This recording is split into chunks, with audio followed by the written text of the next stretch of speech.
Alrighty friends, welcome back to another episode review. This is Agatha All Along, episode 4, and honestly, the episode is out. I'm gonna tell you right now, we're jumping straight into the spoilers. We're talking these conversations because it's already out. You guys can go watch it. If you don't want to be spoiled, please turn the video off now, come back later, but we are talking not only about everything that happened in the episode, but I'm also gonna be talking about those super Funko spoilers that were dropped, but I'll save that for the end of the video so you actually have time to pause it and come back. So I will be talking super spoilers towards the end, but right now, let's just talk about episode 4. Is Miss Hart actually gone? That's insane to me. I literally was like, girl, wake up.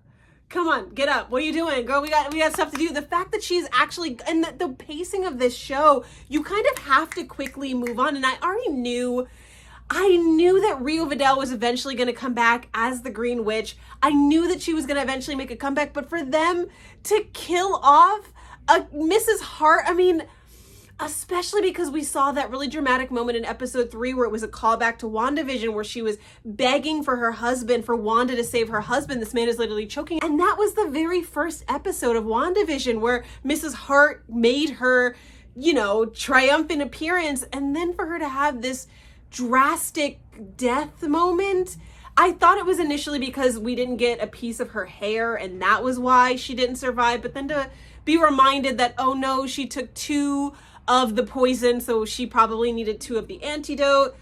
I don't remember antidote ever being like that. I thought it was just you take the antidote and you're Gucci, or at least okay, but no, it just knocked her right out. So I guess for the pacing of the show, fine, but Mrs. Hart, this woman has had a rough life. I don't envy it. But we did get our girl finally here. Honestly, can we just talk real talk for a second? We all know, I'm not going to say it just yet. I'm not going to say, but we know who the Green Witch really is at this point. Everything that they were saying, all the little hints when the teen was stabbed or he got the glass in him and Agatha's literally looking at Rio and is like, don't. She's like, don't. And literally they're in the sound booth and she's like, you can have their powers. I just want their bodies. There's no way. We all know who this is, right? We all know. Guys, I'm just gonna say who I think it is. I'm gonna say who I think it is, and then towards the end of the video, I will talk about who it actually is. But I think it's Lady Death at this point. There's just too many references to death and bodies, and her even talking about how when they were talking about what's something that you sacrificed or what's your scar, when they were having that conversation around the campfire and she's talking about how she dated someone and then something bad happened. In the comics, Lady Death originally dated Thanos, and then that led to him getting the gauntlet, which led to him Thanosing everyone.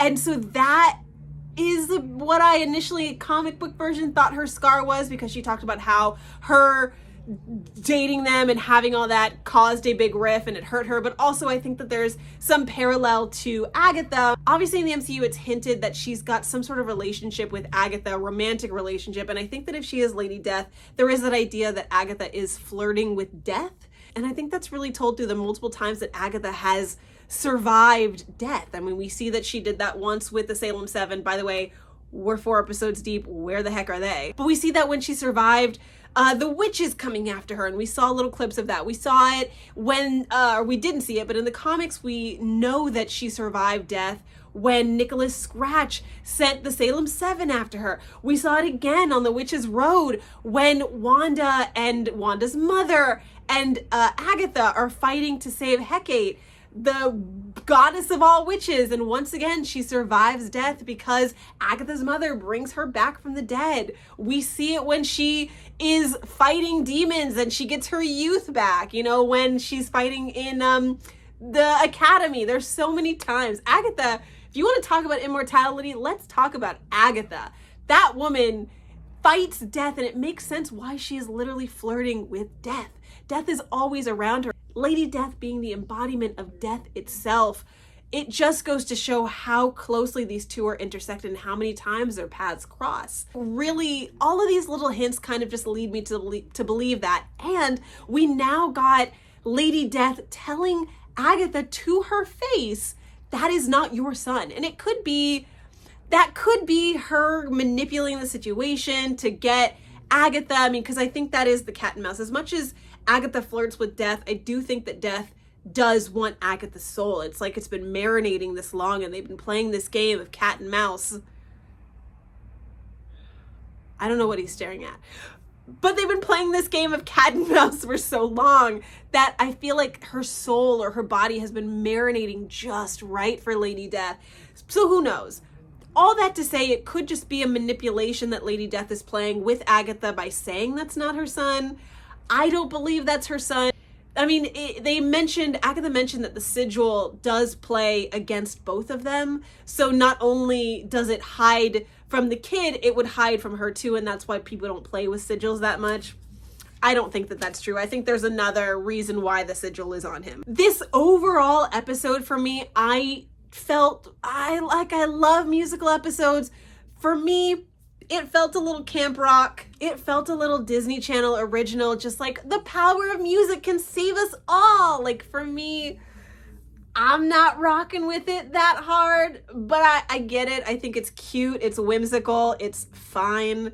I just think that they're overplaying the Witches Road song a little too hard for me at this point. There's more, and it's hard. It's such a hard thing not to do because their powers are bound, or, you know, either they don't have their powers are bound, or a plethora of reasons why they don't have the strength that they have. And so we have to use practical magic. We have to use true magic. We can't just use magic. And also they're fighting all these demons. So I get why we have to play in these realms. I just think that the musical ballad could have been done in a different way, or just not as long. I think it took a lot from the episode and it just made it a little bit too campy for me.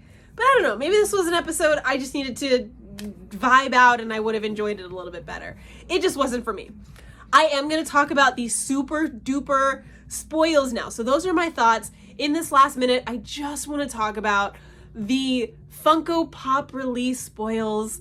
And I want to know how you guys feel about it. I want to talk about how I feel about it. So if you have not been spoiled by this like I was, if you didn't open up Twitter/X and get spoiled immediately because most of your feed is Marvel related news, please turn it off now. Those are my thoughts. Let me know below how you guys feel about this episode, what you're excited for, who you think Videl and the teen are. Let me know in the comments. I am going to spend the next few minutes talking spoilers, and then I'm going to close again. This is your warning. We're talking Super Funko spoilers. Alrighty. So at this point, I know you guys know, we know that Rio Videl is Lady Death. That has been confirmed by the back of the Funko box. But I also want to say I'm a little bummed. I'm a little bummed with and I think I'm just bummed because it was just too obvious. I mean, like I said, I like the research, I like to play, I like to dig for my information, and I feel like this again was like the Mephisto on the wall. It was less grandiose than I had spent all this time and energy going for, and maybe it's another way of saying that Wanda is coming back, and that would be great. I know that there was a bunch of hints about Elizabeth Olsen coming back, and they're looking for a director to direct her solo Wanda film, so maybe this is another way for us to bring that back.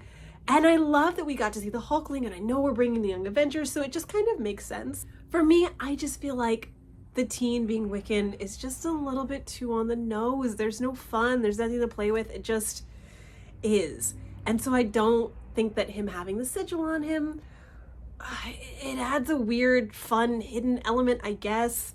But I also don't think it was necessary. I think us learning his name was cute. I just wish it was more. That's all I'm going to say. It was easy, but it just feels like I don't know, maybe that was my fault for doing too much research. I should have just let it play. I should not be digging into this like a scholar or, you know, whatever.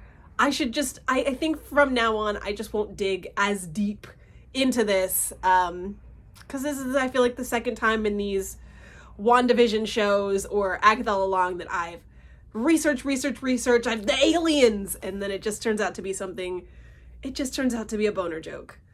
That's all I'm going to say. I cannot wait for episode 5. I cannot wait for more things to be revealed. Cannot wait for the third trial. Make sure you guys like, follow, and subscribe, and I will see you all for the next video.